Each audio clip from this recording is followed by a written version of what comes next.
think the grass is always greener on the other side? You think 4 sides is better than 6 sides? You think that Daddy Vince is gonna love you more than Mummy Dixie and Uncle Jeff? Well, think again, you ambitious fool, because the grass ain't always greener. 6 sides are actually pretty cool, and Daddy Vince would put you up for adoption yesterday if he thought it would help his business. Many tried to cross the line from TNA or Impact to WWE. Some were successful, others were Braden Walker. I'm Adam Pacitti from Cultaholic Wrestling, and I'm gonna knock your brains out. I mean, these are 10 TNA stars who flopped in WWE. Join us. But before we start, today's list is sponsored by NordVPN. We at Cultaholic truly believe that Nord is the best service of its kind. Firstly, it's super easy to use. Connect with one click or enable auto-connect for zero-click protection. There are over 5,300 servers in 60 countries, which is a hell of a lot. It has amazing speed, confirmed by the speed tests. NordVPN is the fastest VPN out there, and it's on every major platform. Oh, and there's a brand new threat protection feature, offering protection from trackers, malware, and even pop-ups and other intrusive ads. Great for browsing mucky websites, speaking from experience. So here's how I use Nord. Obviously, I live in the United Kingdom, but with NordVPN, I could set myself to be anywhere in the world virtually and access content from those regions. So this means, if I fancied it, I could set myself to be somewhere else in the world virtually and sign up for a certain sports entertainment network for a much cheaper price. Or, if I happen to live in the United States, I could sign up for that sports entertainment network, even though it doesn't really exist in the United States anymore. No peacocking about, just great quality graps for a much cheaper price. It's the equivalent of buying a cup of fancy coffee every month. A small price to pay, I'm sure you'll agree, for premium cybersecurity and access to a whole range of entertaining content. Oh, and there's even a 30-day money-back guarantee. So if NordVPN isn't for you, you can get your money back, no bother at all. So grab your exclusive NordVPN deal by heading to nordvpn.com/cultaholic. There is a link in the description below, obviously, and get a huge discount on your NordVPN plan, plus brand new threat protection, plus an additional month for free. nordvpn.com/cultaholic. And remember, if it's not for you, you can get your money back. 30-day money-back guarantee. You cannot say fairer than that, but trust me, you're not going to want to get rid of this. Pays for itself. nordvpn.com/cultaholic. Click the link below.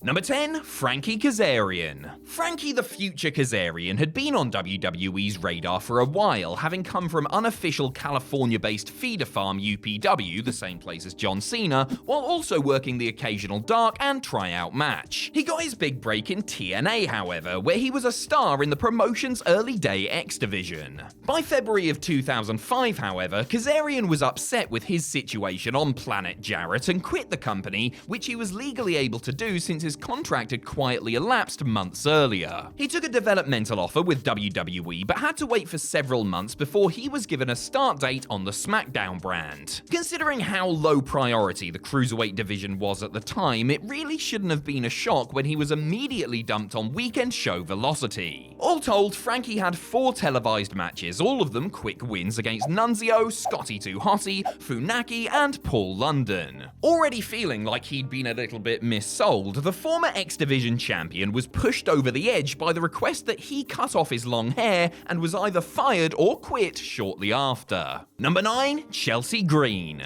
The story of Chelsea Green in WWE is one of some of the worst luck you can possibly have. After impressing in TNA as the hot mess Laurel Van Ness, the former Knockouts champion happily allowed her contract to expire, confident in the knowledge that WWE would no doubt snap her up, which they did following a successful tryout. The bad omens were there from the start, however, when Green injured her wrist in her televised NXT debut match. She recovered, got a cameo on Raw in a quick loss to Charlotte Flair, spun her wheels in NXT for a bit, had her call up to Raw cancelled when Paul Heyman got axed from his executive director gig, before finally getting brought to SmackDown 7 months later than planned. History repeated itself though, unfortunately, and Green injured her wrist again, forcing her to leave the match she was supposed supposed to win, thus giving her a spot on the Blue Brand's Women's Survivor Series team while it was still in progress. While prepping for a potential comeback and not long after signing a new contract, Chelsea was released. Number 8. Lance HOYT. Almost 7 feet tall, over 260 pounds. Good head of hair. It's not hard to understand what WWE saw in Lance HOYT, who had been impressive in TNA since showing up there as Kid Cash's bodyguard come tag partner Dallas in 2004. A couple of months after his TNA release in 2009, HOYT signed a WWE developmental deal and reported to Florida Championship Wrestling.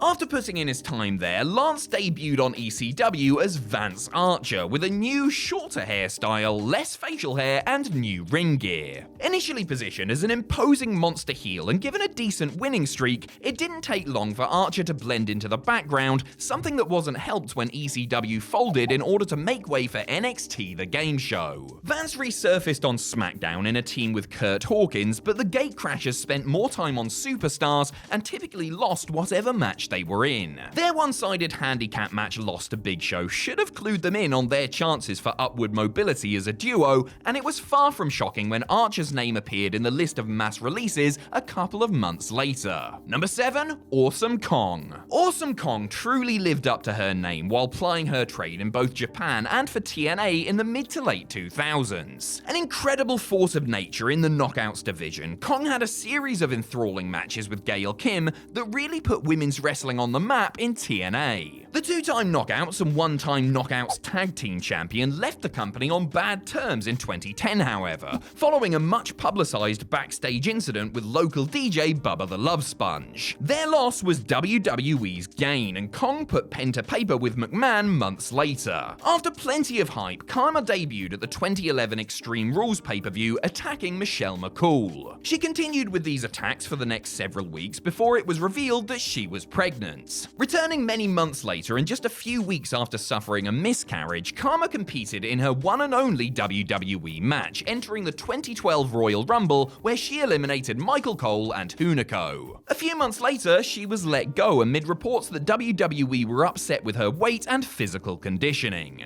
Number 6. EC3. EC3 is the rare example of someone who didn't quite make it in WWE initially, went to TNA to reinvent themselves, and did such a good job that WWE came calling again later. He toiled as Derek Bateman in developmental between 2009 and 2013, including unmemorable runs on NXT The Game Show and then on NXT Full Fat. 6 months after his inevitable release, he showed up in TNA as Dixie Carter's kayfabe nephew, Ethan Carter III. The next 5 years saw EC3 climb the TNA ladder and establish himself as one of the promotion's brightest stars, becoming a 2-time world champion in the process. With many thinking Impact Wrestling was circling the drain though, EC3 returned to NXT under his new name. For the little under a year he spent with the Black and Gold crew, Carter put pretty much everyone over and had plans for his call-up delayed due to a concussion. He finally graduated to the main roster, scored a surprising win over Dean Ambrose, lost the rematch, and spent the weeks and months after that jobbing his socks off, often on the lowly main event. Another concussion put him on the shelf before he was released back into the wild, where he could finally control his narrative, or some such silly bollocks. Number 5. Low-Ki. Low-Ki was a well-traveled 10-year veteran by the time he signed a WWE contract in early 2008. Having earned a reputation as one of the world's best wrestlers with his work in Japan and for groups like Ring of Honor and PWG, the World Warrior was likely best known to most for his time in TNA, where he was a former X Division and Tag Team Champion. His WWE career got off to a stuttering start in developmental due to a serious injury, but once he recovered, he was announced as a contestant